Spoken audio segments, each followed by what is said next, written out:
Así es. Baila. Vamos bien, sí. Bueno, ¿comenzamos? Comenzamos. Bien. Buenos días, doctor. Buenos días. Comenzamos con las entrevistas para el conjunto 255, destinado por un cargo de fiscal jefe de la cuarta sección judicial.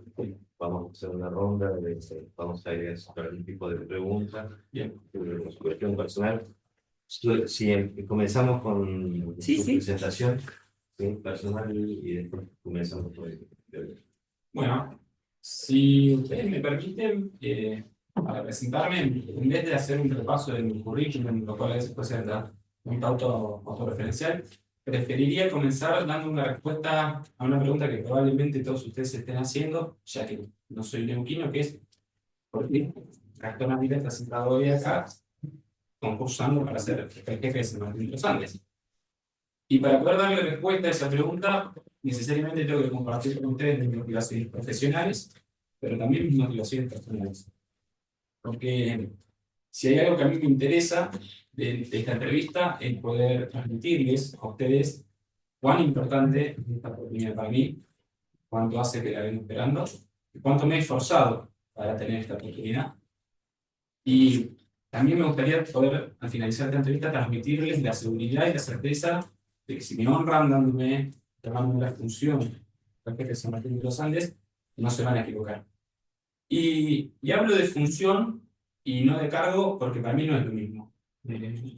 El cargo es un título, una posición dentro de un organigrama que lo va a ostentar cualquier persona que sea nombrada. Pero la función la cumple no necesariamente quien ostenta el cargo. La función la cumple quien ejerce su trabajo con un compromiso real, con vocación de servicio, con un deseo genuino de mejorar las cosas donde le toca trabajar, desde un rol que es necesariamente activo, transformador. Yo creo que eso es lo que a mí más me motiva y me apasiona en este trabajo, que es que tiene ser fiscal jefe de la propia circunscripción una gran responsabilidad, que a mí en particular me encanta, que tiene que ver con gestionar el funcionamiento del Ministerio Público, diseñar e implementar políticas de persecución penal y, a fin de cuentas, darle mejores respuestas institucionales a los ciudadanos que van hacia el Ministerio Público, lo cual termina redundando en dar una mejor calidad de acceso a la justicia y también una mejor calidad de vida de la comunidad, porque es algo muy importante la justicia en la vida comunitaria. Y creo que eso es una de las cuestiones que a mí más me mueve de ser fiscal, de mi vocación, porque uno si lleva el trabajo con seriedad, con responsabilidad, con compromiso, puede incidir realmente en la vida de las personas. Y esta función tiene un plus, que es que implica poder seguir litigando los juicios orales, sobre todo los juicios orales por jurado, que a mí sería algo que me gusta de ser fiscal es litigar en juicio. Así que es algo que también tiene ese plus. Y poder hacerlo en la provincia que instauró los juicios por jurado por primera vez en la Argentina y que sirvió de modelo para las otras provincias, obviamente es una motivación extra.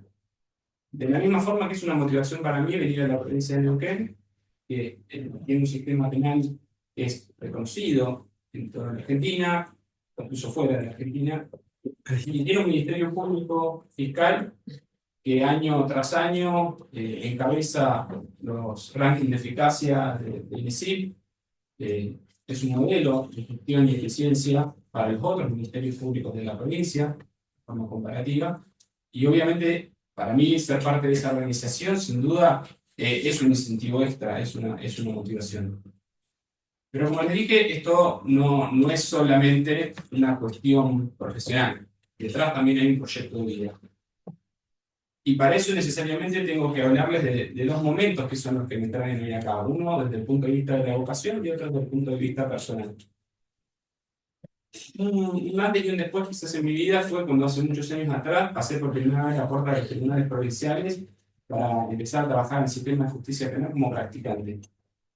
Y me di cuenta ahí que ese llamado que yo sentía desde que era años antes de empezar la carrera o así, esa vocación que tenía, ese deseo de decir me quiero dedicar a esto, era real. No estaba equivocado.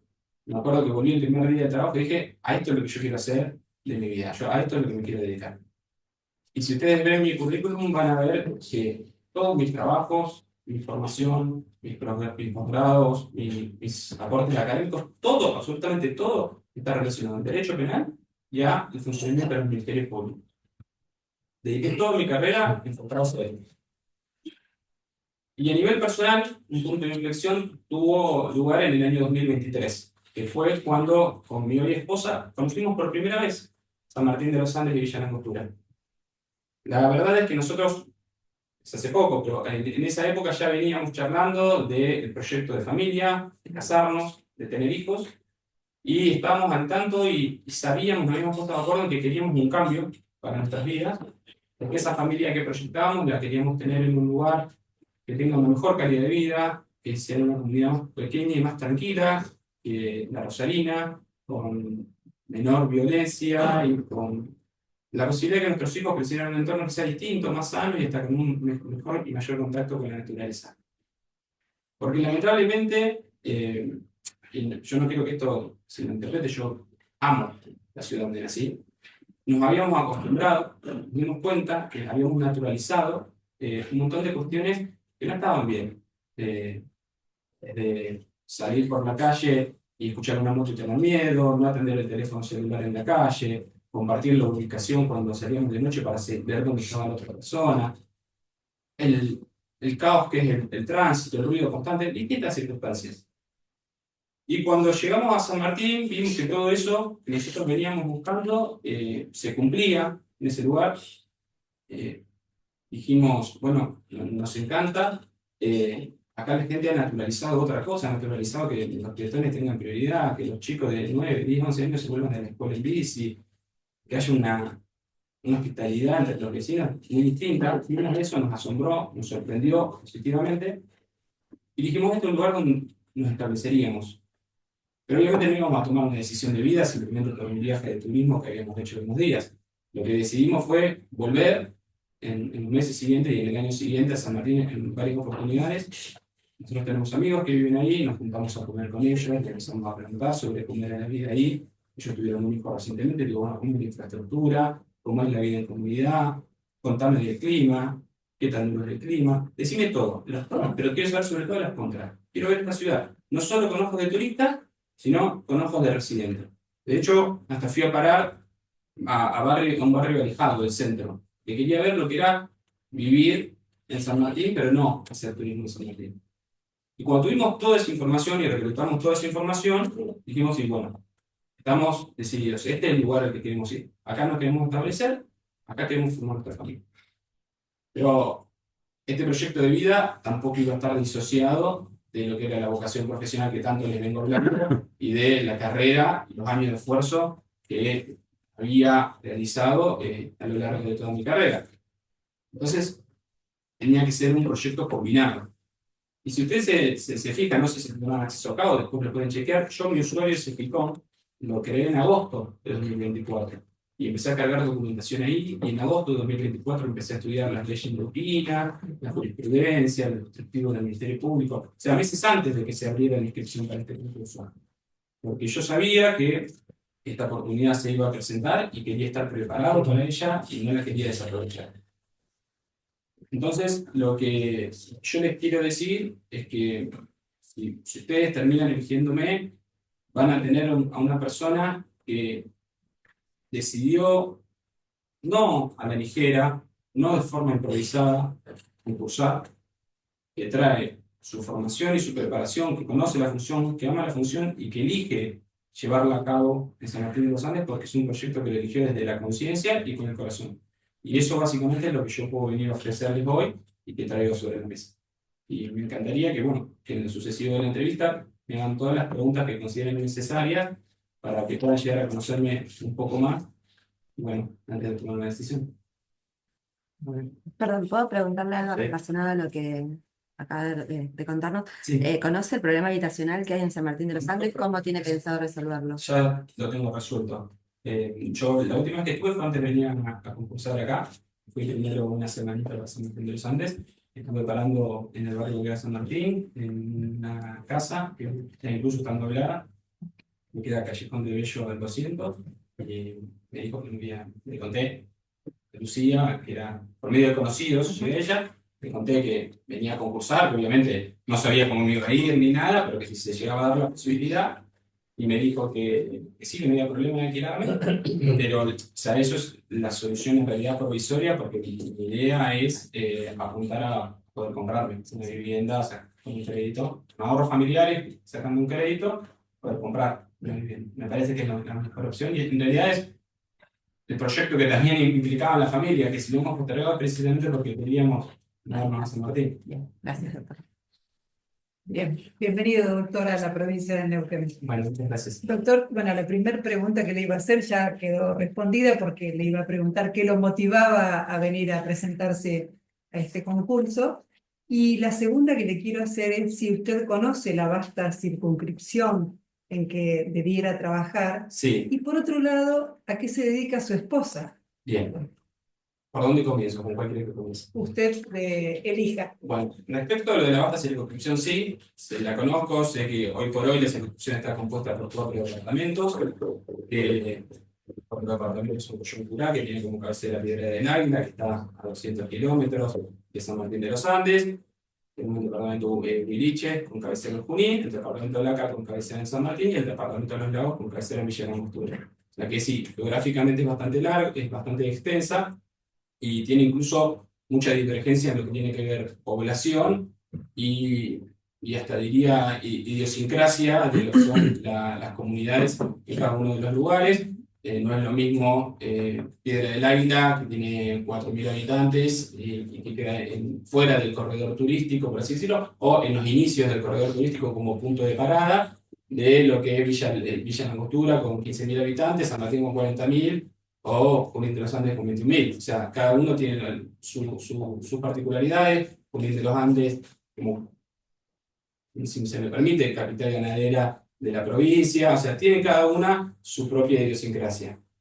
Lo cual obviamente implica, para quien ejerza la jefatura de la Fiscalía, un rol muy activo y comprometido. Yo, o sea, mi idea como proyecto de trabajo, si soy elegido como fiscal jefe, es en el primer bimestre poder recorrer entera la circunscripción, ir a todos los lugares, presentarme con los intendentes, con los presidentes de las comisiones de fomento, escuchar sus demandas respecto de la Fiscalía, escuchar sus preocupaciones, y también, bueno, poder empezar a trabajar con las comunidades. Un poco anticipando si es que se llega a dar el proyecto de ley de los consejos regionales de seguridad ciudadana, un poco avanzando en ese sentido, en ese proyecto.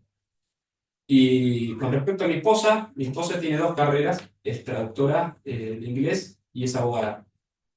Actualmente trabaja en el Poder Judicial Santafesino, ella se dedica al Foro Civil y Comercial y de Familia, y ella vendría, o sea, si la pregunta va por ese lado, vendría conmigo obviamente a San Martín y tiene la posibilidad de trabajar. Todavía no lo terminé de decidir si va a trabajar como abogada apenas llegue, por ser, digamos, por no ser de San Martín es difícil poner un estudio o reunir clientela al principio, o si trabajar como traductora de inglés, que es un trabajo que lo puede hacer remoto, y después sí ya intentar trabajar en el foro que a ella le gusta, en la localidad de San Martín. Por mí está bien, gracias, doctor, muy amable. Doctor, buen día, bienvenido. Le hago una consulta. ¿Cuál es su opinión sobre la mediación penal y los resultados? Y si conoce cómo se ha estado aplicando en la cuarta circunscripción. Bueno, a ver, la mediación penal es una herramienta muy necesaria en un sistema acusatorio adversarial, y sobre todo en una circunscripción como la circunscripción cuarta, donde uno tiene que analizar cuáles son los delitos que más se cometen. Usted, si me permite, si uno repasa las estadísticas del Ministerio Público Fiscal, en el año 2024 entraron 5.192 causas. Cuando usted empieza a ver cuáles son los delitos que más se cometen en la circunscripción, el delito que más se comete es hurto simple, le siguen, después dependiendo de cada localidad, son todos delitos contra la propiedad, algunas estafas, robos simples, daños, después hay algunos delitos de amenaza simple, lesiones leves. Es decir, que son delitos que no proyectan, que son el mínimo y el máximo de la escala penal del Código Penal, penas altas, por lo cual habilitarían, porque suelen ser circunstancias interpersonales, en muchos de ellos recurrir a la mediación como método alternativo de solución del conflicto para dar una respuesta al conflicto primario que sucede a raíz del hecho y permitir incluso una mejor incidencia en la convivencia ciudadana. Obviamente que la herramienta de mediación requiere una voluntad de parte de quien ha sido ofendido por el delito de someterse a ese proceso conciliatorio y hay que analizar con mucho detalle y cuidado cada uno de los hechos. No todos los hechos son susceptibles de ser enviados a mediación e intentar una conciliación entre las partes, algunos sí, otros no. Hay una oficina de mediación que funciona a tales fines, y me parece que es una herramienta, como les decía, útil, sobre todo para descontracturar, o mejor dicho, descongestionar el sistema y que los fiscales puedan abocarse a los casos que tienen mayor nivel de daño social, priorizando los hechos que generan mayor alarma social o que traen mayor nivel de conflictividad y aquellos que pueden ser solucionados por esa vía, canalizarlos de esa manera. Bien. ¿Usted conoce cómo está organizada la policía en Villa Traful y Meliquina? En Villa Traful y Meliquina, si no me equivoco, para que haga un repaso de las comisarías que hice. Villa Traful está a unos 8 kilómetros de San Martín, más cerca de Villa Langostura. No me queda claro no recuerdo si tiene un destacamento ahí o no. Sí sé que hay un destacamento de gendarmería cerca de Meliquina. No sé, no recuerdo si hay uno de la policía en ese sentido. Está bien, no, pero era para saber si tenía conocimiento al respecto. Supongo que ha leído el instructivo para la persecución penal del microtráfico, Sí. ¿sí? Ahí, en ese sentido, ¿cuál sería su propuesta de trabajo o algún protocolo para garantizar una coordinación eficaz con la justicia federal? Bien. Y bueno, si no me equivoco, usted presenció Sí. Bueno, Sí, sí, el tema que yo elegí para exponer fue precisamente el plan de política de persecución penal Sí. estratégica en microtráfico. Mi experiencia, o la experiencia que yo tengo, lo que es necesario para coordinar con la justicia federal hoy por hoy va a tener que ser la relación entre ministerios públicos. Porque la justicia federal en la zona, ahora, desde el mes de octubre o noviembre, si no me equivoco, ha empezado a funcionar con el sistema acusatorio también. Entonces, la vinculación y la coordinación se tiene que hacer entre ministerios públicos. ¿Cuál es la dificultad? Que la Fiscalía Federal, que tiene jurisdicción en la circunscripción 4, queda en Zapala, y el fiscal coordinador de la región está en Bariloche, el doctor Ardigo, que hasta hace poco estaba en Rosario. Entonces, uno va a tener que articular con ambos, dependiendo de lo que tenga que trabajar, va a tener que trabajar o con el fiscal federal de Zapala o con el fiscal coordinador en Bariloche. Desde mi punto de vista, lo más importante es generar mesas de intercambio de información y mesas de trabajo constantes para dos circunstancias. Por un lado, para evitar conflictos de competencia. Esto en Rosario sucedió mucho, y cito Rosario porque hace un año que empezó con el microtráfico, entonces está con todos los problemas propios del microtráfico que yo creo que se pueden llegar también a tener acá. Entonces digo, bueno, mi experiencia es que lo que ha sucedido es que muchas veces los jueces de oficio han empezado a declarar una incompetencia de la justicia provincial en la persecución del microtráfico. ¿Qué pasa cuando uno pasa la persecución penal del microtráfico a la provincia, a nivel de la provincia? La provincia de Neuquén va a empezar a percibir con mucha mejor calidad el microtráfico, porque por la pertenencia, por la cercanía más que nada. Porque como es un delito que, imagínense, el fiscal federal que está en Zapala tiene que descubrir quién es el que vende al menudeo en un barrio de San Martín, de Villa Langostura. Está muy lejos y es difícil de articular. Por eso fue uno de los motivos por los cuales se sancionó la ley 26/52 de federalización del microtráfico.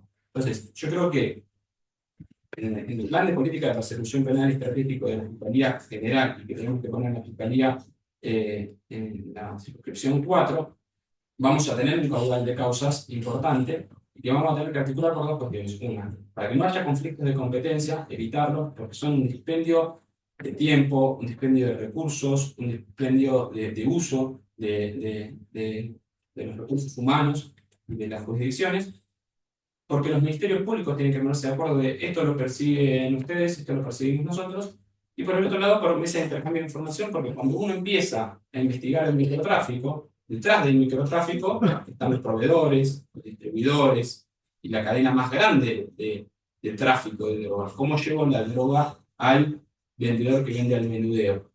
Bueno, si uno se queda simplemente en el vendedor más pequeño, todo el tráfico subyacente se mantiene intacto. Entonces, uno, ¿qué tiene que hacer? Ponerse en comunicación con la Fiscalía Federal y decir, bueno, nosotros estamos investigando esto. Hagamos de cuenta que tenemos una investigación, agarramos a una persona que se dedica a la venta, encontramos una cantidad considerable y sabemos que tiene esa actividad. Y, por ejemplo, tenemos un teléfono celular, pedimos autorizaciones, traemos información y empezamos a ver comunicaciones de esa persona de quién me provee. Bueno, y articular con la Fiscalía Federal, miren, esto es más grande, va por este lado, les compartimos esto. Y hay una herramienta muy interesante que son los ESI, que son los equipos conjuntos de investigación, que permiten que Fiscalía Federal y Fiscalía Provincial puedan trabajar en forma conjunta algunas causas sin perjuicio de cuál termine teniendo después luego la competencia. Y usted, ya que ha conocido la ciudad, ha investigado, ¿tiene planeado utilizar indicadores para medir el éxito de estas políticas de persecución? ¿Tiene previsto algunas herramientas? ¿Cómo piensa manejarlo? Sí. A ver, hay que ser muy cauteloso cuando uno habla de indicadores de eficacia o de medición de eficacia de la gestión, porque bueno, hoy por hoy, cuando uno mira las estadísticas del Ministerio Público Fiscal, uno de esos indicadores de éxito en la gestión está dado por la tasa de resolución y la variación pendencia. ¿Qué significa esto? Ingresan X cantidad de causas, bueno, lo que se apunta es que el saldo sea que yo le doy respuesta a X más 1, a X más 2, a X más 3, es decir, doy más respuesta de lo que ingresa y de esa manera siempre voy a estar o al día, lo cual es bastante utópico, pero si no, ir bajando la carga que uno va heredando año tras año. Cuando uno ve o hace ese análisis, en los últimos 6 meses del año pasado, la tasa de resolución de casos de la circunscripción 4 se volvió positiva, es decir, empezaron a resolver más de lo que había ingresado. Y el año resulta positiva. Ahora, ¿eso quiere decir que se trabajó mejor, hubo mejor calidad de respuesta? No necesariamente, porque esto es un dato meramente cuantitativo. Si usted analiza de las 5.192 causas que ingresaron el año pasado, el 20% no era delito, el 80% sí. Entonces tenemos un 20% de esas causas donde se da por diferentes circunstancias, desde personas que vienen y denuncian el perro de mi vecino ladra muy fuerte en la hora de la siesta, se me perdió el DNI, o diferentes circunstancias que pasan en todos los sistemas penales de todo el mundo. Es decir, que le queda una masa de un 80%. Y cuando empieza a analizar, lo que usted tiene que analizar es cuál es la calidad de respuesta que yo di. Es decir, tengo una tasa de resolución alta, pero mis resoluciones son desestimaciones de archivos. Bueno, esas no son. Son soluciones que son necesarias en un sistema acusatorio. Ahora, ¿son soluciones de calidad a los fines de respuesta político, criminal, institucional? No, yo lo que tengo que ver es, bueno, ¿cuántas mediaciones hice? ¿Cuántas conciliaciones? ¿Cuántos criterios de oportunidad? ¿Cuántas suspensiones del proceso de prueba? ¿Cuántas condenas en juicio abreviado? ¿Cuántas condenas en juicio oral? Esas son las respuestas de calidad que a mí me interesan. E incluso sigue siendo un dato cuantitativo. Lo que tengo que empezar a monitorear es en qué casos me estoy respondiendo y en cuáles no. Estoy respondiendo únicamente a los casos flagrantes, que son de sencilla resolución, o aquellos que requieren un poco más de investigación, también estoy dando respuesta. Estoy dando respuesta a los delitos que generan más daño social, cómo estoy trabajando el tema de los abusos sexuales, cómo estoy trabajando el tema de los robos que son agravados. Entonces ahí uno empieza a hacer mejores análisis. E incluso se puede profundizar más, y yo estuve analizando las estadísticas y vi que en lo que tiene que ver la circunscripción 4, el 40% de las causas de toda la circunscripción pasan por la Oficina de Atención al Público y Designación de Casos de San Martín. Es decir, yo tengo el 40% de todo el cúmulo de trabajo en una misma oficina donde hay una asistente letrada trabajando únicamente ahí. Entonces, lo que yo tengo es una concentración de, si me dan un cuello de botella en un lugar que tengo pocos recursos asignados. Eso genera hoy que, pese a que en San Martín de los Andes entra el 49%, el 50%, redondeemos, el 50% de las causas por año de toda la circunscripción, activas es el 75%. Es decir, hoy, en actividad, causas de legajos activos, el 75% lo tiene San Martín de los Andes. El 6% nada más Junín, pese a que tiene un ingreso bastante porcentualmente más alto, y el restante, alrededor de un 21%, lo tiene Villa Langostura. Entonces, lo que yo analizo es que San Martín de los Andes tiene el 50% de ingreso de las causas, el 50% del personal también, distribuido así, pero tiene una menor tasa de resolución de casos que Villa Langostura y Junín. Entonces, lo que tengo que ver es dónde tengo el problema y de qué manera lo resuelvo, reorganizando los recursos con los que cuento. De esa forma, yo puedo alcanzar a tener muchos mejores indicadores de éxito de gestión, viendo no solo lo cuantitativo, sino también lo cualitativo. Eso en general. Ahora, si usted me pregunta en términos de microtráfico específicamente, yo lo mencioné, esto es mi exposición, los indicadores de desempeño en microtráfico no pueden ser los tradicionales de las investigaciones que se tienen en un sistema que quiere perseguir todo el tiempo. Es decir, yo no puedo evaluar si en microtráfico estoy investigando bien porque confisqué más droga, porque cerré más puntos de venta o porque presionicé más personas. Porque eso es lo que puede ser un indicador de lo que tengo un mercado mucho más grande. Tengo droga por todos lados, personas vendiendo droga por todos lados, y sí, voy a tener más secuestro de droga y más personas presionizadas. Pero ¿eso quiere decir que estoy haciendo un mejor trabajo? No. La política que plantea el fiscal general de Jerez es una política de reducción de daños. Entonces, ¿dónde queremos evaluar el éxito de la gestión? En recuperación de espacios públicos, en que la violencia asociada al microtráfico de drogas descienda.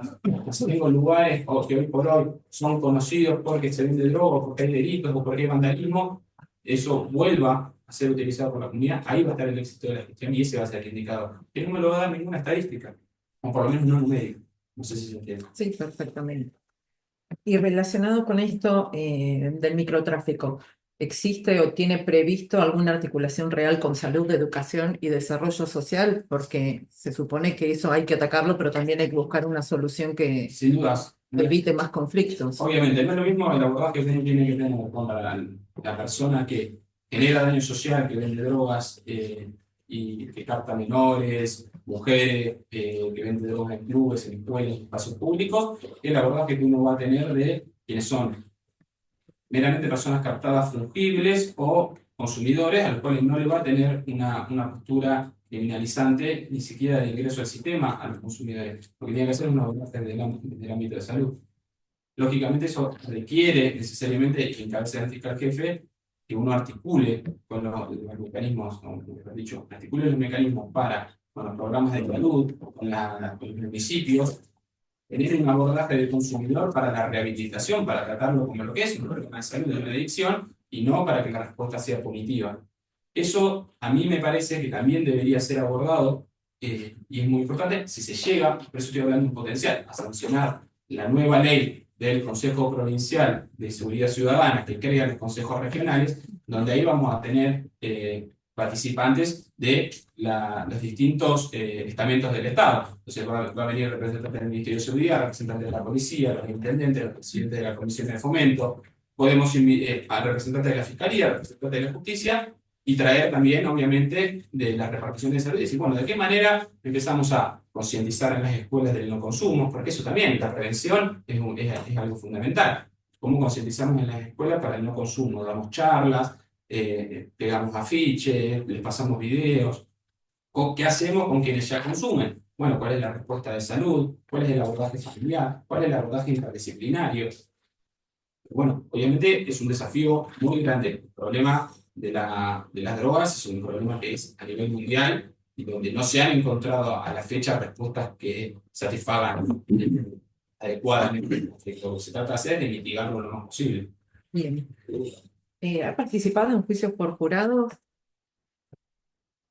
En juicios por jurados no he participado porque Santa Fe sancionó la ley en diciembre del año 2023 para implementarla a partir de este año, Bien. pero sí tengo capacitación realizada teórica práctica en juicios por jurado, he hecho varios cursos, he sido hasta capacitador de temas de juicio por jurado, por ejemplo en la Escuela Latinoamericana de Fiscales de INESIF, fue un curso presencial de una semana con fiscales de diferentes lugares del país, donde se capacitaba en técnicas de litigación y también orientadas hacia el juicio por jurado.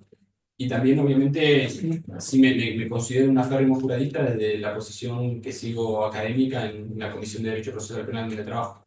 Bien, ¿y cuál es su reflexión al respecto? Acá hemos tenido veredictos de no culpabilidad. En ese sentido, ¿cuál sería su reflexión?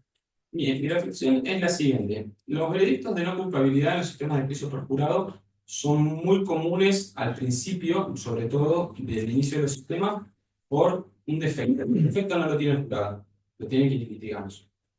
Y es que estamos acostumbrados a litigar con jueces profesionales y damos por sentadas muchas otras cuestiones o pasamos por alto muchas cuestiones que tienen que ser abordadas cuando uno litiga con en un juicio por jurado. No se le da la debida importancia a la audiencia de guardia, no se le da la debida importancia a las instrucciones del jurado, y no se litiga de cara al jurado entendiendo que uno lo que tiene que hacer es presentar el caso y convencer a esas personas de que el caso que uno presenta es razonable, tiene prueba que lo sustenta y que va más allá de una duda razonable. A fin de cuentas, es sentido común, es la persona, todas las personas están capacitadas para darse cuenta si este delito sucedió o no sucedió y si esta persona lo cometió o no.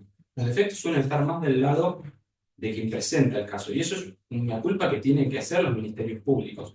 Probablemente, como yo le mencionaba, ahora en el CNPJ se va a empezar a instalar, y probablemente vaya a tener esos malos resultados al principio, hasta que se profesionalice y se mejore y se capacite en el litigio. Sí, lo que a mí me llama un poco más la atención, y si yo a ser fiscal jefe me interesaría monitorear eso, es que ha pasado en la circunscripción 4. Si uno analiza lo que ha sucedido, en los primeros 6 años del nuevo sistema hubo 7 juicios por jurado.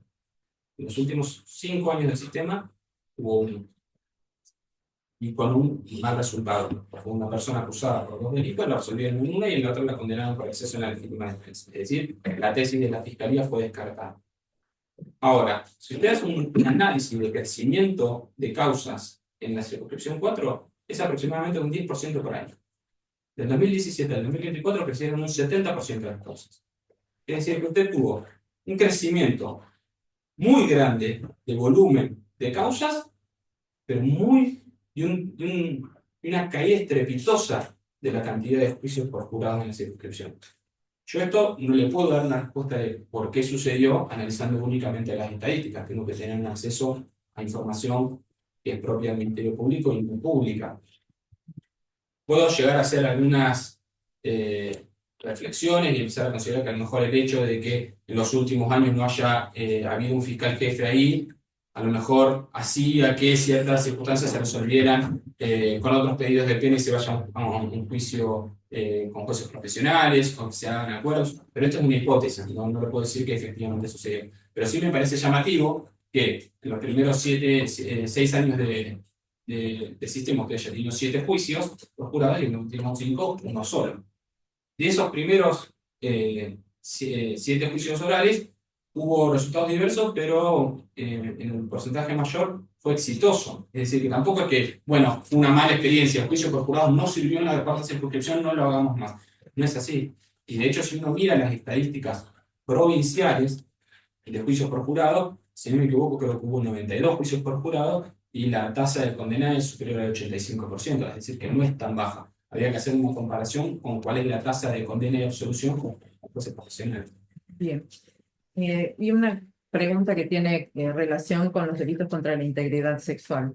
¿Cuál es su postura esto del archivo que hay de esas causas que quedan indefinidas y que está en un estado de procesado permanente el denunciado? Bueno.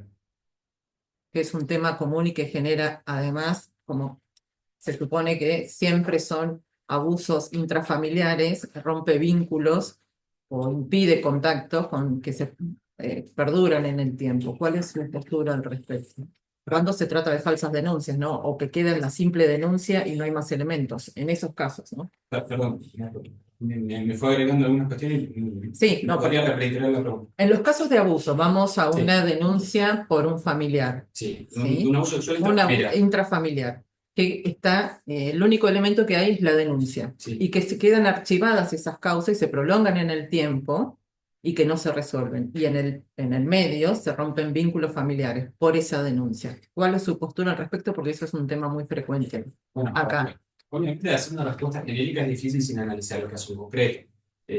Yo no puedo, digamos, decir que esa es una práctica sostenida y habitual, que ante una denuncia se formulen cargos, se formalice la investigación luego se archive y que no esté definido. A veces no llegan a formularse los cargos porque no tienen los elementos Bueno, suficientes, por eso van a... Bueno, Sí. hay plazos, o sea, entonces la respuesta que va por otro lado. El Código Procesal Penal establece plazos. ¿Y cuáles son los plazos que considera razonables para que un proceso se sustancie? Y hay una instrucción general, que es el número 24 del Jerez, donde estipula que más allá de lo que ha sostenido la Corte de la Nación en el presidente Price, luego vino el presidente seccional cuarta, y que el Tribunal Superior de Justicia acá en la provincia de Neuquén ha tenido que tomar en diferentes precedentes, Starley, Parra, Hernández, Olave, lo cierto es que el cumplimiento de los plazos es una exigencia procesal e institucional, porque al Ministerio Público Fiscal le interesa que se cumplan los plazos, y a mí, como fiscal jefe posible, me interesa también que haya un cumplimiento de los plazos. No con fines sancionatorios o con fines de reprimenda, sino para decir, bueno, ¿qué pasó? Que no estamos pudiendo cumplir los plazos, ¿de qué manera vamos a mejorar los procesos de trabajo? Analicémoslo. Los casos de delitos de violencia sexual son complejos por naturaleza y es muy común que la única prueba que haya sea la declaración de la propia víctima, porque su propia naturaleza son delitos que ocurren en la intimidad. Hay estándares internacionales de cómo tiene que ser evaluada y valorada la declaración de la víctima en los delitos contra la integridad sexual. Si hay elementos para sostener una investigación, formalizarla, formular cargos, bueno, hay que seguir los plazos procesales y llevarla adelante. Si por el contrario no hay elementos, hay que dar una solución en ese sentido que cierre de manera definitiva la causa, porque se ha decidido, luego de una investigación seria, de que no hay elementos, pero nunca partiendo de la desconfianza del relato de la víctima, porque eso va en contra de todos los estándares internacionales de investigación. Sí me parece que todas las causas tienen que tener una resolución y que no pueden quedar flotando en el aire, por llamarlo de una manera. Y eso, de hecho, es algo que a mí me preocupa, no solo con los delitos contra la integridad sexual, sino en todos los delitos. ¿Se acuerdan que yo hace unos minutos le hablé de cuáles son las causas activas en la circunscripción 4? En la circunscripción 4, a fines de 2024, había 7.767 causas activas. ¿Sí? 1.057, es decir, un 13,6%, tienen más de 3 años de antigüedad. Es decir, han excedido la duración máxima establecida por el Código Procesal para la finalización del proceso.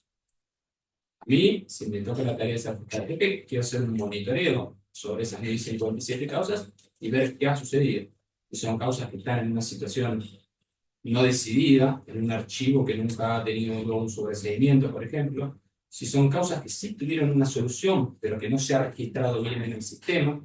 Si son causas que directamente nunca se ha hecho nada. O sea, yo quiero ver cuál es la respuesta, porque eso le permite también a usted sincerar la carga de trabajo. Si yo le digo que hay un 13% del caudal de trabajo que tiene más de 3 años de antigüedad, esas son causas que probablemente hoy por hoy no se estén trabajando, pero que tributan la carga de trabajo de las unidades fiscales. Entonces, cuando uno le asigna trabajo a un fiscal, dice, no, bueno, yo tengo 1.000 causas que estoy trabajando. Pero vamos a ver esas 1.000 causas. Si son de las 1.000 causas, tenés 700 que son de hace más de 3 años, no las estás trabajando. Vamos a sincerar la carga de trabajo y así después la podemos repartir equitativamente. Bien, por el momento, gracias. Hola, doctor. Bien. Tome agua también. Bueno, yo observo acá que, bueno, de parte suya hay un conocimiento acabado sobre el aspecto técnico. Entonces yo voy a abordar otro aspecto de la persona.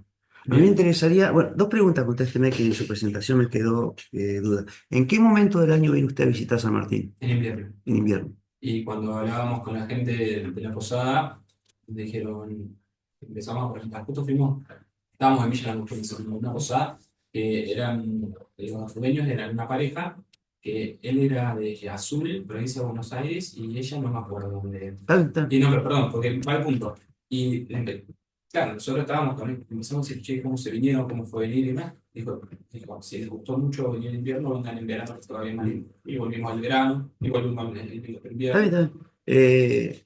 Respecto de su pareja, actualmente es de planta permanente del Poder Judicial, Sí. según entendí. Sí. Ella renunciaría en caso Sí. de que usted sea elegido. Sí. Perfecto. Bien.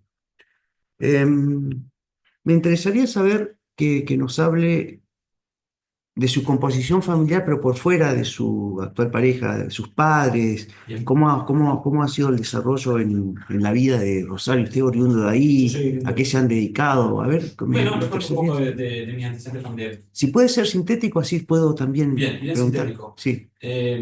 La respuesta sería: yo no sé por qué soy abogado. Ah, Mi papá y mi mamá se conocieron estudiando sistemas, mm, por eso lo digo. No, yo no tengo antecedentes de abogado en mi familia. Y trabajó mi papá toda la vida en un banco, mi mamá toda la vida en una escuela. Eh, Tengo una hermana ujú. que es ingeniera y hoy por hoy vive con su esposo y sus hijos en Asia, emigraron hacia allá desde hace ya 3 4 años. Y mis padres actualmente se encuentran retirados. Nací, crecí y hice todo mi vida en Rosario y mi esposa igual. Perfecto. Em,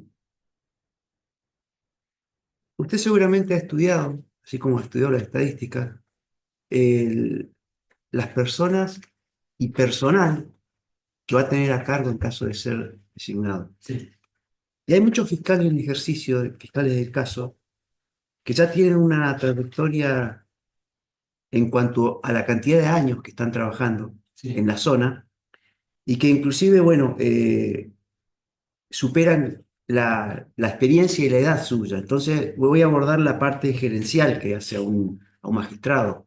¿Cómo va a lidiar usted respecto de su juventud, digamos, como por un lado puede ser una debilidad o fortaleza, Depende de cómo lo para veas. poder manejar y sentarse en una mesa y poder bajar una línea de trabajo en una organización donde tiene fiscales que hace, bueno, creo que alguno tiene 25 años de ejercicio de la fiscalía? Bueno, A ver, ¿cómo lo haría? A ver. yo creo que mi mejor respuesta para eso es ya lo hago. Si Ajá. usted analiza mi currículum, va a ver que a mí en el año 2023 la fiscal regional de Rosario me asigna el cargo de fiscal coordinador del área de homicidios, criminalidad organizada, delitos con armas de fuego, delitos de NN y delitos de Ujú. investigación y juicio. Bien. Y tuve a mi cargo la coordinación de un equipo de 15 fiscales, donde yo era el más joven de todos. Ah, mira. Porque, gracias por lo de joven, yo lo tomo siempre como una virtud. Y le prometo algo: si usted lo ve como una debilidad, le prometo que todos los días que vengan voy a envejecer un poco más. Eh, porque ¿Por qué le digo? Yo, y esto para mí es un orgullo, por eso lo voy a decir, Mm, fui el fiscal adjunto más joven y el fiscal titular más joven de la provincia de Santa Fe. ah, Y eso está acompañado para mí desde una vocación de trabajo, que siempre tuve muy claro hacia dónde apuntaba. Y me ha tocado trabajar en gestión y en coordinación de grupos de fiscales, de 15 fiscales, donde yo era más joven, todos tenían más experiencia que yo, y donde estábamos trabajando en áreas muy sensibles, porque estoy hablando del año 2023, ciudad de Rosario, pico de homicidios por crimen organizado. eh, Entonces, a mí me gusta construir desde el diálogo, me gusta construir equipos, me creo en que uno pasa muchas horas al día, a veces más horas de las que pasa con su familia o haciendo cosas de tiempo libre, más en el trabajo. Es necesario tener grupos humanos que mínimamente se lleven bien. No tenemos que estar todos de acuerdo, no soy tampoco inocente, mm, pero sí tenemos que tratar de llevarnos bien. Y tenemos que tratar de coincidir en que todos estamos trabajando, no porque el fiscal jefe lo dice, o porque el fiscal general lo dice, que si bien eso es así, sino porque queremos el bienestar de la institución y porque entendemos cuál es el fin último de la institución. Porque lo que no nos podemos olvidar es que nosotros somos servidores públicos, esa es la palabra que me gusta. Hacemos un servicio para la sociedad y ese es nuestro trabajo. Eh, pero no me tiembla el pulso tampoco si tengo que tomar una decisión. No soy de imponerme, yo creo que el respeto se gana, no se impone. Yo trato de articular y de trabajar. Ahora, después, si del otro lado encuentro una pared que es infracturable, bueno, habrá que, ahí sí hay que recurrir a la toma de decisiones y a las instrucciones, por ejemplo. ¿Cómo ha sido su relación con los abogados particulares que ejercen el derecho penal, con los defensores que ejercen, digamos, la defensa pública? ¿Y cómo considera que la planificaría en el lugar donde va a trabajar? Porque hay muchos abogados penalistas que tienen la oportunidad o no de hablar con el fiscal por fuera del ámbito de un juicio, ¿sí? ¿Usted le pasaría el teléfono a un abogado de la matrícula? ¿Mantendría distancia? ¿Cómo lo manejaría? No, yo creo que el cargo, la función que se ejerce es 24 horas de los 7 días de la semana, todo el año, porque nosotros trabajamos en cuestiones de urgencia. Obviamente hay cuestiones que la tiene que atender necesariamente el fiscal jefe y otras la va a tener que atender el fiscal del caso. Y hay otras cuestiones que son simplemente de hacer una consulta que la puede atender la persona que está en atención al público. A mí sí me parece, y era en esto que yo hablaba como mi proyecto de trabajo, es que yo planteé que en el primer bimestre me gustaría reunirme con todas las personas de la circunscripción, o con, digamos, con todos los ejes de funcionamiento del sistema penal de función, y entre eso está el colegio de abogados. A mí me gustaría escuchar cuáles son las demandas que el colegio de abogados tiene, cuáles son las falencias que ve en la atención que tienen los fiscales, y nosotros tenemos protocolos de actuación de cómo tenemos que comunicar las cosas con los abogados y con las víctimas también. Y no podemos perder de vista que tanto la defensa pública como los abogados liberales hacen su trabajo, así como nosotros estamos en el trabajo. Podemos tener intereses distintos en una causa, intereses contrapuestos, pero eso no implica que uno tenga que ahora tasear la información o no atender el teléfono. No, todo lo contrario, nunca tuve ese tipo de trato, ni pienso tenerlo, ni me gustaría que se ejerza en una fiscalía donde ahora mismo tengo que ejercer la jefatura. Es decir, nosotros tenemos reglas claras en el proceso acusatorio, y hay algo que pone reglas claras sobre cuál es el acceso a la información que tienen que tener todas las partes del proceso. Si yo quiero que el defensor no se entere algo, le tengo que ir a pedir autorización a un juez para reservar las actuaciones por un plazo. Entonces, cuando yo llego a una etapa de un juicio, cuando llego a una audiencia de control de la acusación, no hay sorpresas. Si hay sorpresas, se le digo mal. Nosotros ya sabemos, yo ya sé, el defensor tiene que saber lo que van a venir a decir mis testigos y cuál es mi teoría del caso y de qué estoy acusando a su cliente. De la única forma, sino de garantizar el derecho de defensa. Si no, lo vamos a tener una fiscalía que bordea un mal ejercicio de su función. Está bien. Por último, de haber estudiado cómo es la situación de las comunidades mapuches de la zona, lo cual deriva en cierto tipo de tensión en el lugar, ¿no? En toda la zona. Eh, ¿Cómo administrarías ese tipo de situaciones, viendo la experiencia actual de lo que está ocurriendo, eh, siendo fiscal en jefe? Bien, yo creo que el Ministerio Público y la provincia han tomado una posición y han tomado una posición que es conteste con lo que regula la Constitución Penal, la Constitución Provincial, el convenio 169 de la OIT, el Código Procesal Penal, del reconocimiento de la persistencia étnica y cultural, y sobre todo en la provincia de Neuquén, de que es una parte inescindible de la cultura neuquina, la cultura de las comunidades mapuches y tehuelches septentrionales, que son 57 que hay reconocidas como personería jurídica en la provincia, 56 mapuches y una tehuelche septentrional. Y ese reconocimiento tiene fórmulas legales, hay personerías jurídicas, hay comunidades que están registradas, y ahí se les ha reconocido espacios y territorios que son propios de la comunidad. Lo que no quita que a veces haya conflictos por reclamos sobre nuevos territorios donde se generan tensiones. Hoy por hoy, en la circunscripción 4, la parte que tiene más nivel de conflicto tiene que ver con la zona del Correntoso, con la comunidad Pachón Triao, sí, a veces me confundo un poco No, más, está le bien. pido mil disculpas. Pachín Triao, y ahora que ha quedado firme, en realidad no ha quedado firme, sino que está dispuesto que haya un desalojo en el Bahía Huemul de otra comunidad, eso necesariamente va a generar conflicto. Ahora, esto es la resolución de un proceso judicial largo, de intervenido la primera instancia, la segunda instancia, ha habido un control extraordinario por el Tribunal Superior de Justicia y se ha rechazado el recurso de extraordinario federal. Es decir, ha tenido un andamiaje jurídico. Las decisiones jurídicas tienen que respetarse, si no vivimos en una inseguridad jurídica. Ahora, cuando yo le hablaba del posicionamiento institucional del Ministerio Público Fiscal y del gobierno provincial, el canal para evitar esos conflictos, primero es el diálogo. O sea, si yo tengo una protesta, tengo un corte de ruta, tengo una toma, el primer canal que uno tiene que llevar adelante es el del diálogo. Y de hecho, creo que eso quedó claro cuando desde el nivel nacional se intentó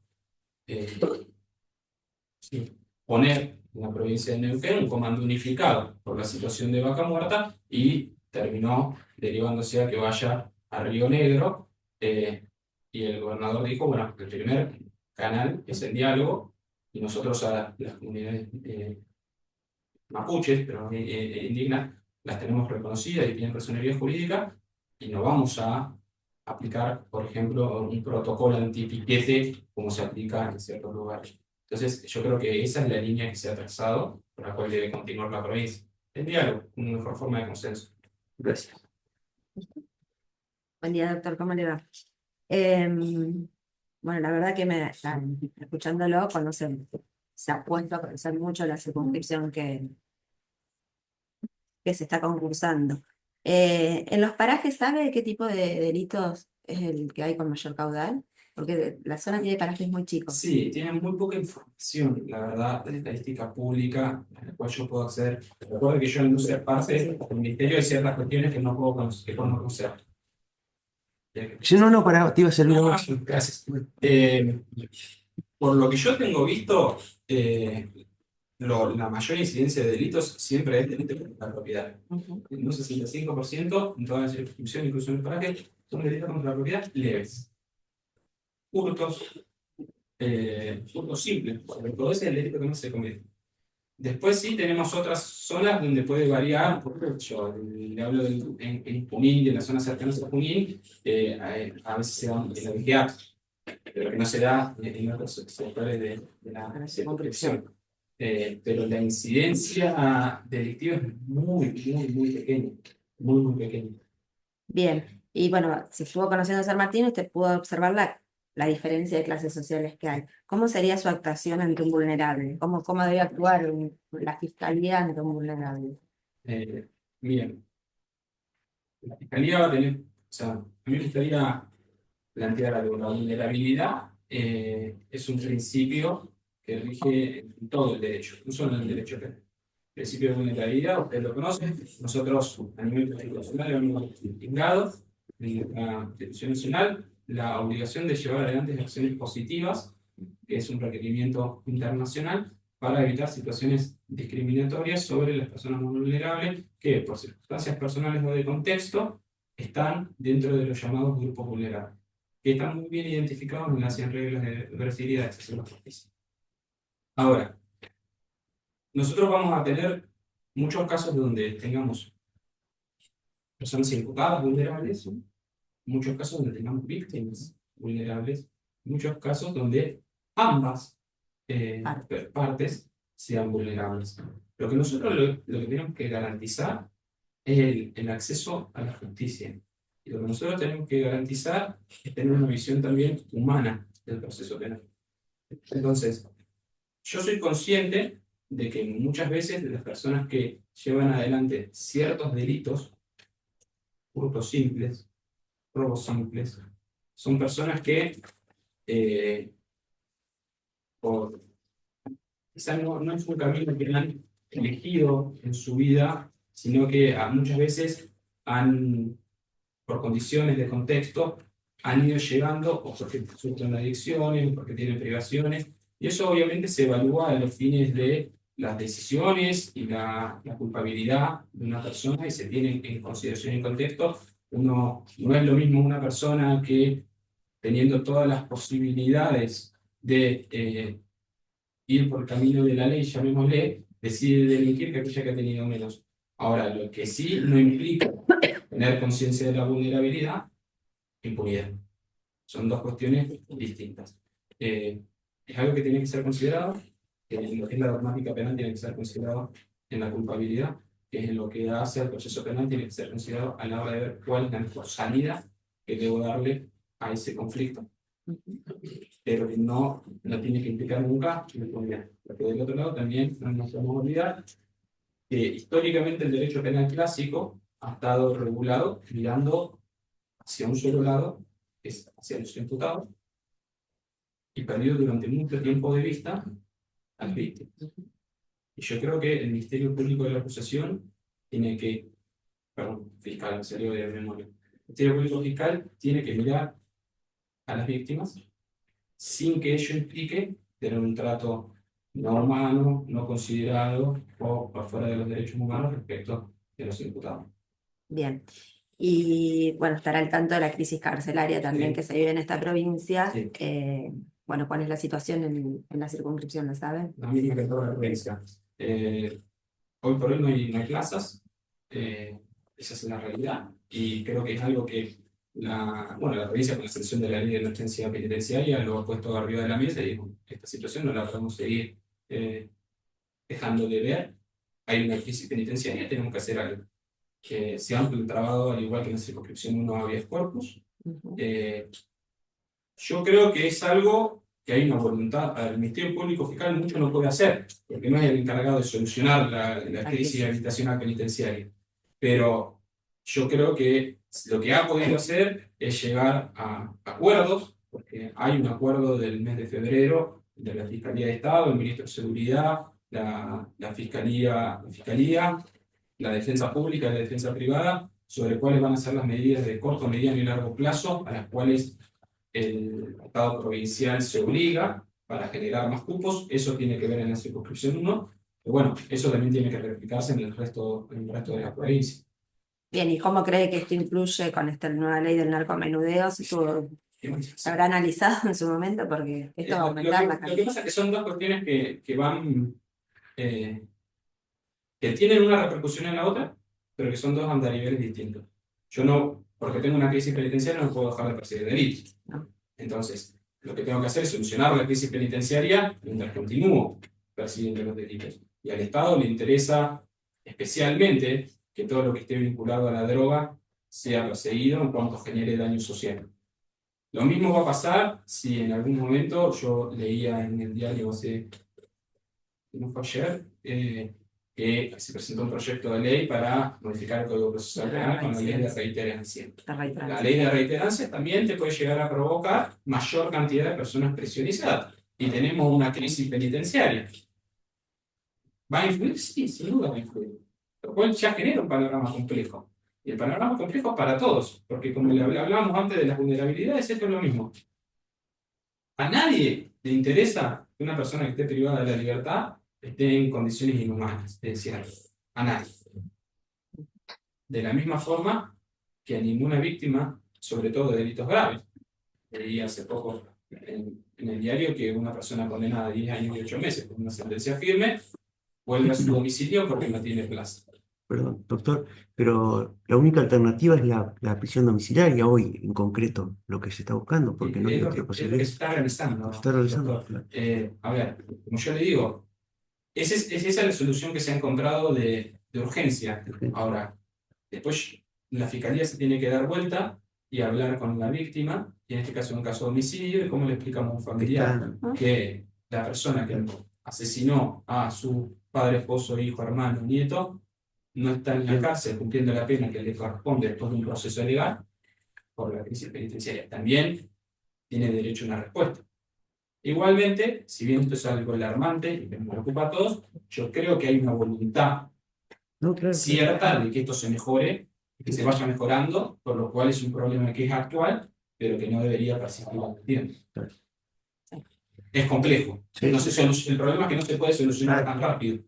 El tema es que también se tomó un endeudamiento bastante amplio, no viene a su respuesta, pero bueno, no se ve que haya una mejora rápida a esta crisis. Bien, yo, como le decía al principio, el rol del Ministerio Si bien no Fiscal, tiene que ver, por eso no mismo, podemos- no tiene que ver no con podemos- el Poder Judicial, claro, sino que netamente del no, Poder Ejecutivo. Claro, uno puede tratar de trabajar en ver de qué manera se concilian los Sí, intereses, sí, totalmente. pero esa respuesta Siempre no la la- mala opinión la termina teniendo el Poder Judicial, porque la gente no Y dirige. la gente lo que ve es que la persona que tenía que cumplir penas no la cumplió. O está en la casa Y la que le van a ir a cumpliendo. tocar la puerta va a ser el fiscal del caso.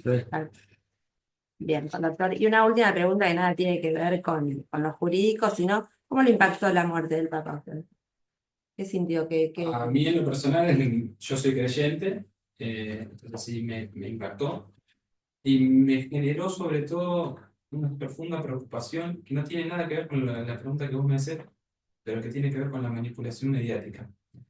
Porque me di cuenta como, siendo creyente y más, desconocía gran parte de la obra que el Papa había hecho y que sale a la luz recién con el fallecimiento. Entonces yo hablando, obviamente, de la intimidad, decía, yo confiaba que era el Papa que iba a colocar a la mujer en otro lugar dentro de la iglesia, no hizo nada. Él lo decía apenas había fallecido. Y me entero después, cuando empiezan a él, no, bueno, puso 6 mujeres en este área importante, puso de vicegobernadora del gabinete del vicegobernador del Vaticano una mujer, puso. Digo, ¿yo por qué no me enteraba de eso? Si yo leo los diarios, no me informo. Bueno, y después uno empieza a ver algunas de las cuestiones que planteó en sus encíclicas.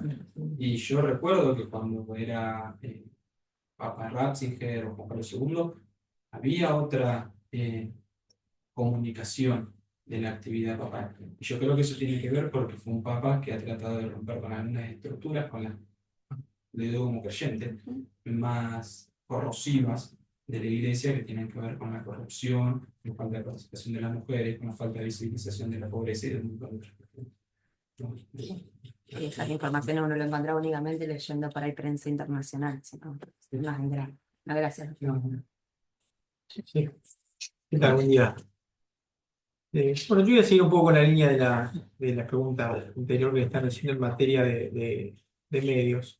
Bueno, me agarré. ¿Cómo cree que debería ser la vinculación que existe entre bueno, el Ministerio Público Fiscal y los medios? Si sabe si hay algún tipo de protocolo en el Y, mismo. de hecho, la importancia que tiene la comunicación de la actividad institucional de la Fiscalía, que el instructivo 1 del 2014 es el manejo o la comunicación de la actividad del Ministerio Público Fiscal con la prensa, donde se estipula ahí cuáles son los canales oficiales por los cuales los fiscales deben manejarlo, y siempre con coordinación del área de la Fiscalía General que se encarga de la comunicación institucional para los canales oficiales y la comunicación institucional que viene trazada desde la Fiscalía General, dando obviamente la información que se puede divulgar y que es de interés social sin que entorpezca las investigaciones y respetando las reglas de Heredia en todo lo que hace a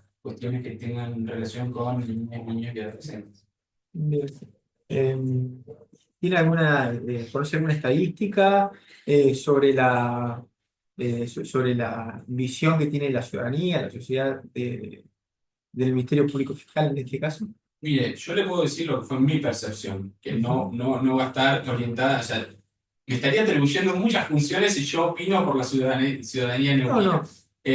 A mí ¿Algún dato objetivo? lo que sí me parece es que tiene muchos canales de comunicación y muy eficientes, tiene hasta un programa de televisión, está en todas las redes sociales, son muy activos y eso yo lo he visto con mucho beneplácito, porque tienen constante comunicación y de hecho, a los fines de yo poder prepararme para este concurso, me fue una herramienta muy útil porque no, no salía la noticia en el diario que ya estaba subida en la página web del Ministerio Público Fiscal, en el Instagram, o en cualquier red social sobre el último caso y eso es otra cuestión, se publica todo.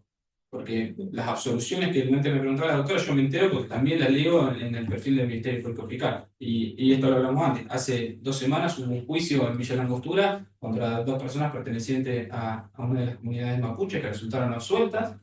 Y se publicó en el sitio de la Fiscalía y fue crítica la visión del juez en cuanto a cuál había sido el rol de la Fiscalía, y se publicó. Entonces eso se comunicó. La ciudadanía entendió por qué absolvieron a esas personas y cuál fue el desempeño de la Fiscalía. Desde ese punto de vista, me parece bastante loable. Bien.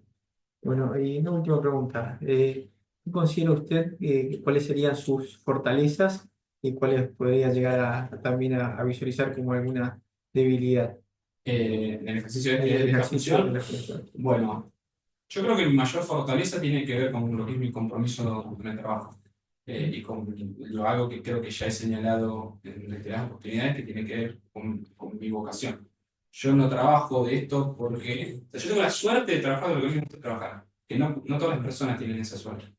Entonces lo hago con mucha pasión, me gusta formarme, me gusta mejorar, me gusta crecer. Yo creo que esa es mi mayor fortaleza.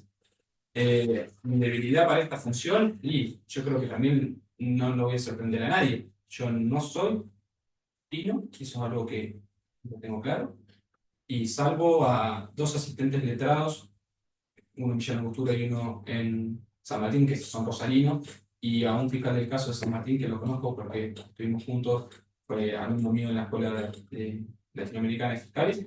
No conozco el resto del plantel profesional y administrativo de la fiscalía, por lo cual poder generar un liderazgo va a ser un desafío. Ahora, es una debilidad, sí, pero es un desafío que creo que estoy a la altura de las circunstancias y que voy a poder llevar adelante con soltura, y creo que me voy a poder ganar el respeto del resto del equipo de trabajo. Bien, gracias. Buen día. Buenos días. Yo le voy a hacer una pregunta más de opinión. Y como de opinión le voy a pedir que sea breve porque... Sí, estoy hablando mucho. No por eso, sino porque el tema da para mucho, porque me interesa saber su opinión más allá de los proyectos, de la legislación vigente, de los debates. ¿Qué opina sobre reiterancia, juicio directo y baja de la imputabilidad? Qué desafío ser breve para todo eso. Por eso le aclaré. Bien. Tratar de... Juicio directo, voy a empezar por juicio directo. A mí el juicio directo me parece que es una herramienta valiosa. Me parece que permite resolver rápidamente casos en los cuales no se puede llegar a un acuerdo por X motivo. O sea, la solución para el caso debería ser un acuerdo. No podemos llegar porque la parte de solución de acuerdos no vamos a obligar a un imputado que acuerde algo que no quiere. No vamos a utilizar los acuerdos abreviados como herramienta extorsiva, que es uno de los grandes déficits que a veces tiene esa herramienta. Bueno, vayamos a un juicio directo, lo hacemos rápido y damos una rápida respuesta tanto al imputado, para que sepa, tenga certeza de cuál es su situación procesal, como para la víctima. Es una herramienta que me parece útil. Y me parece que puede ser muy bien utilizada. También en el caso de fragancia, ¿no? Sí, también se puede utilizar en caso de flagrancia, sí. De hecho, es una de las herramientas más utilizadas en caso de flagrancia. Lo que pasa es que también parte de... Yo va a estar todo un poquito conectado, porque ¿cuál es uno de los grandes problemas que tienen los delitos flagrantes? Que nosotros no es un problema, sino que tiene que ver con la aplicación de las garantías constitucionales del principio de inocencia y de libertad durante el proceso. Que la gente no puede comprender que una persona que vio cometiendo un delito, lo agarró la policía, a lo mejor media hora después esté en su casa y no en la cárcel. Es algo que le cuesta comprender a la gente, y aunque uno le trate de dar la explicación técnica, dogmática y de garantías constitucionales, le va a decir, no me sirve. La persona, yo la vi cometiendo un delito, quiero que esté presente. También veo que el horizonte se toca con el agua cuando estoy en la playa. Bueno, pero a lo que voy es que la respuesta que suele exigir la ciudadanía es dar una respuesta que sea de decisión. En este caso, va un poquito de la justicia directa, lo que permite una respuesta rápida. Esta persona tiene una condena, bien, lo condenamos y lo resolvemos rápido si el estado de inocencia se rompió o no se rompió. La reiterancia. La reiterancia, mire, ha sido planteada ya en varios códigos procesales. Hay que ver cómo se la quiere establecer acá, porque en algunos se lo ha tratado de imponer casi como obligación para el juez. Si lo que se impone es simplemente como un criterio más que el juez debe evaluar, yo creo que no escapa mucho de la realidad actual. Es decir, cambiamos la ley, pero no cambia tanto la realidad. ¿Por qué? Porque si yo voy ante una audiencia de formulación de cargo y le digo al juez, mire, a Juan Pérez lo traje hace un mes por un hurto simple en la anónima. Y quedó en libertad. Lo traje una semana después porque entró y robó en Mamushka. Y lo traje 2 semanas después porque fue y en el shop de la IPF también hurtó. El planteo que yo voy a hacer ahora es, cuando lo traje la primera vez era un delito con una pena escasa, no reunía los requisitos para la prisión preventiva, usted le dio una medida alternativa. Volvió a cometer un delito, normalmente son flagrantes. Dijo, bueno, vamos a ajustar un poco estas medidas alternativas, vamos a ponerle alguna restricción más, que tenga que venir cada tanto acá, vamos a ver cómo lo sujetamos al proceso. Y luego vuelve a cometer un delito. Yo ahora lo que tengo son 3 delitos, que en base a la regla del concurso, si bien el mínimo va a ser el mínimo mayor, me subió mucho. Tengo una prognosis diferente de pena. La pena no va a ser la misma que si lo condenaban solo para el primer delito o la solución. Ya son 3. Yo quiero que usted evalúe y considere si ahora no hay que tomar una decisión distinta. Eso yo lo puedo hacer. ¿Y cómo incide en la aplicación de la prisión preventiva? Lo que pasa es que va a determinar mucho de cuáles son los delitos que se estén cometiendo. Y yo le pongo un ejemplo gracioso. Nosotros en Rosario tuvimos una persona que, de otro trasfondo, cortaba latas de atún en el momento que llegó el pico de precio de la lata de atún. Iba al supermercado de Rosario y se ponía dentro del pantalón una mujer 15, 20, yo no sé cuántas latas de atún. El primer día, bueno, un poco simple, le dieron la libertad. Claro, a los 3 días aparece de vuelta, la agarran de seguridad con no sé cuántas latas de atún. Bueno, la llaman y dicen, bueno, vamos a hacer un criterio de oportunidad. A las 2 semanas de vuelta con las latas de atún. Tenía una cuestión, lo tiro modo jocoso, pero hay otra cuestión de por qué delinquía, ¿no es cierto? Entonces ahí van progresando, pero en las medidas de criterio de oportunidad, suspensión de juicio de prueba, ejecución condicional, están pensadas para una persona que se equivoca y comete un delito y se le quiere dar una oportunidad que no sea tan grave como la prisión. Ya si tenemos una persona que reitera su conducta delictiva incesantemente, la respuesta necesariamente va a tener que ser otra. Y respecto de la baja de la edad de imputabilidad, yo quiero fundar mi posición. Le voy a dar la respuesta, pero me déjenme fundarla. Sí, por supuesto. Yo estoy en contra. A ver, no estoy en contra. A mí me parece que el debate está mal planteado. Cuando uno debate leyes, primero, no debería hacerlo en años electorales ni ante un caso que se vuelve mediático. Porque yo le digo esto a usted, y hoy a la mañana leí en el diario y dije, ¿cómo le voy a decir que un chico en Chaco de 13 años mató a uno de 16? Entonces, y se reditúa el debate. Y las leyes tienen que tener un sentido. Entonces, el sentido de las leyes, uno tiene que ir a indagar y decir, ¿qué es lo que yo estoy buscando con esta ley? El debate por la baja de edad de imputabilidad se viene sosteniendo desde hace muchos años y en todo el mundo. De hecho, en Latinoamérica, Argentina tiene la edad más alta. Los otros países la han bajado. ¿Ha tenido alguna incidencia en la cantidad de delitos que se cometen? No. De hecho, Argentina es uno de los países de Latinoamérica con la menor incidencia de delitos cometidos por menores, en general. Vengamos entonces a la provincia de Neuquén. ¿Sabe cuánto creció el delito en la provincia de 2017 a 2024? Perdón, el delito no. Las causas que tiene el MPA, un 77%. ¿Sabe cuánto creció los delitos cometidos por menores en ese mismo plazo? Menos 4,5% de creación. Lo que en 2017 significaba que los delitos cometidos por menores eran un 2,5% del total de causas, en 2024 fue un 1,35%. Bueno, pero veamos qué tipo de delitos cometen. La gran mayoría, hurto simple, lesiones leves, amenaza simple, robo simple. Las estadísticas que tiene el Ministerio Público hablan de solo 2 homicidios en todo el año, que no es poco, pero hay que también entenderlo. La mayoría de las soluciones que se le dan a las causas de menores son desestimaciones, archivos, criterios de oportunidad. Entonces, cuando uno empieza a mirar, dice, bueno, vamos a ver entonces cuál es la incidencia de los menores no punibles. 771 fueron los casos de menores en 2024 en toda la provincia. Pero si vamos a indagar un poquito más, 650 fueron en la circunscripción 1. Es decir, que en las otras circunscripciones no es un problema. Y tampoco creo que lo sea en la circunscripción 1. El 51% eran menores punibles, el 49% eran menores no punibles. Porque van a decir, bueno, eso se nombró, a mí me parece un poco más alto. Pero si yo le digo que el gran porcentaje de delitos son leves, cuando vamos a la incidencia, si consideramos únicamente que cada menor no punible actuó solo en un único delito, lo cual es poco común, porque niños de adolescentes de 13, 14, 15 años, cuando cometen delitos suelen actuar en conjunto, por la modalidad de delito que se suele cometer, la incidencia es del 0,65% solamente.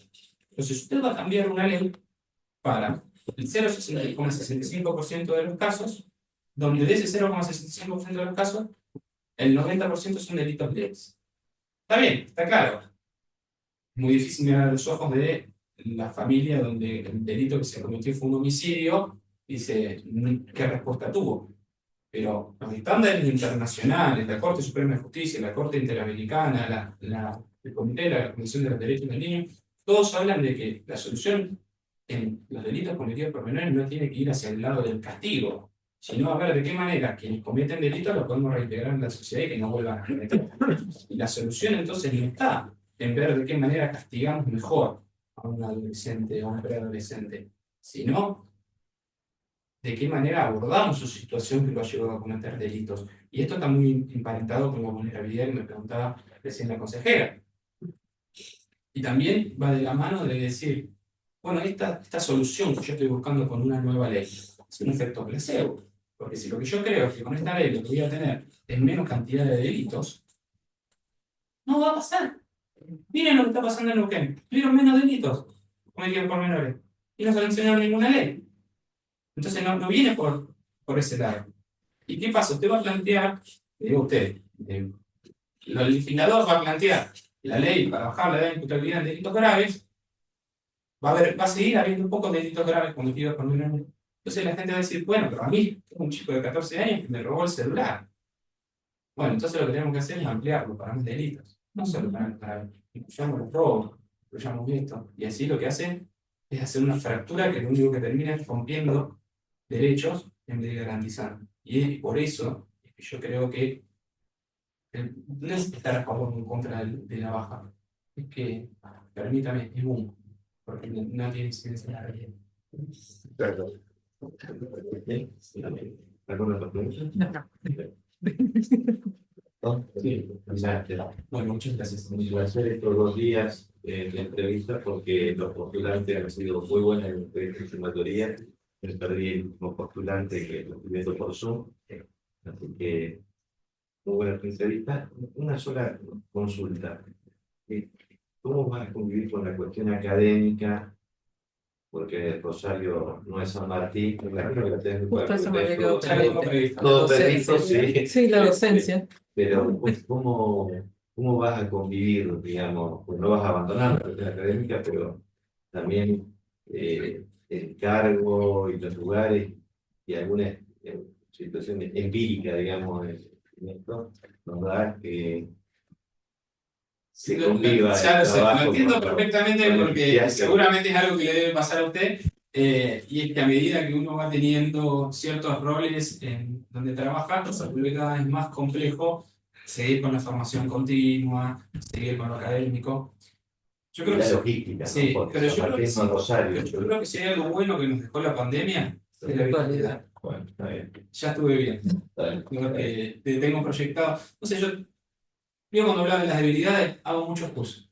Ya tengo proyectado mi idea es poder hacer el doctorado, entonces estuve analizando Bien. algunas propuestas y demás, que lógicamente tiene que ser virtual. Bien. Muchas gracias. Gracias. Al final era el más bueno, la verdad. No, mentira. Bueno.